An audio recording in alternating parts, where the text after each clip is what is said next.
few years back, I had an interesting phone conversation with the then successful, if controversial, business person and now President of the United States, Donald J. Trump. And Donald Trump was trying to persuade me to block an offshore wind demonstrator offshore his golf course in the Many Estate in Aberdeenshire. And he pointed out to me, or he claimed to me, that my predecessor, Jack McConnell, had given him a solemn promise that the demonstrator would be blocked. And he said, doesn't that carry on to your administration? And in words which are deeply ironic today, I said to him, no, Donald, that might apply to international treaties, but it doesn't apply to planning permission. Now, incidentally, I've got no idea whether Jack McConnell really did give such a commitment. I've only got Donald J. Trump's word for it. But it's ironic, of course, because this day, Donald Trump has torn up an international agreement with Iran signed by his predecessor in terms of the United States.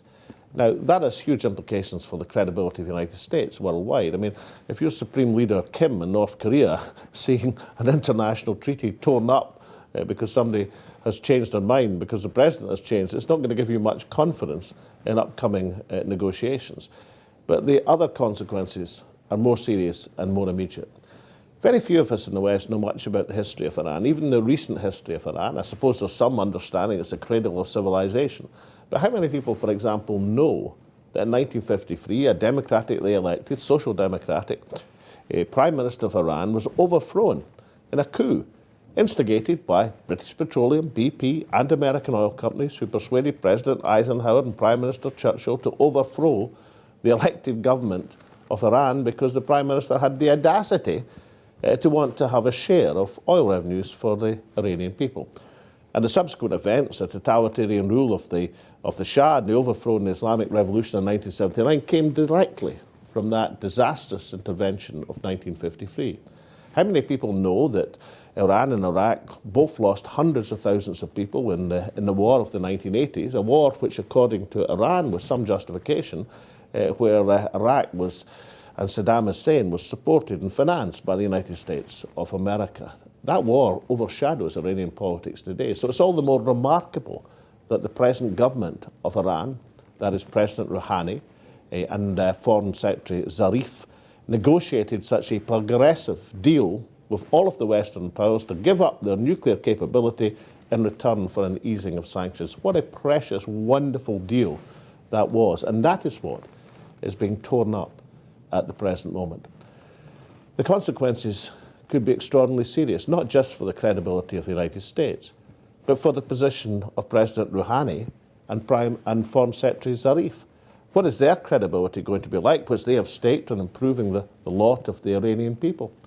What's going to happen if a more hardline president comes in?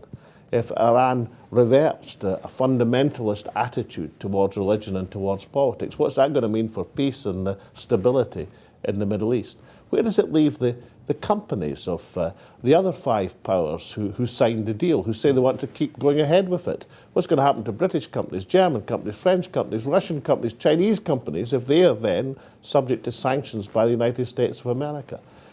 What's at stake here is fundamental. And it's even more fundamental than a temper tantrum in the White House, because no deal that Donald J. Trump doesn't sign can therefore, by definition, be a good deal. He's the only deal maker in the world. This is and was a good nuclear deal with Iran. But my final thought is to the Iranian people. Many countries have political difficulties, and many countries have political systems of which we don't entirely approve, and the theocratic element of Iranian politics is something which most people in the West find difficult. But this is an educated, sophisticated, increasingly Western-leaning population. They're a hugely engaging people, and they want to engage. So my last thought is not just to give peace a chance in the Middle East, but to give the Iranian people a chance as well.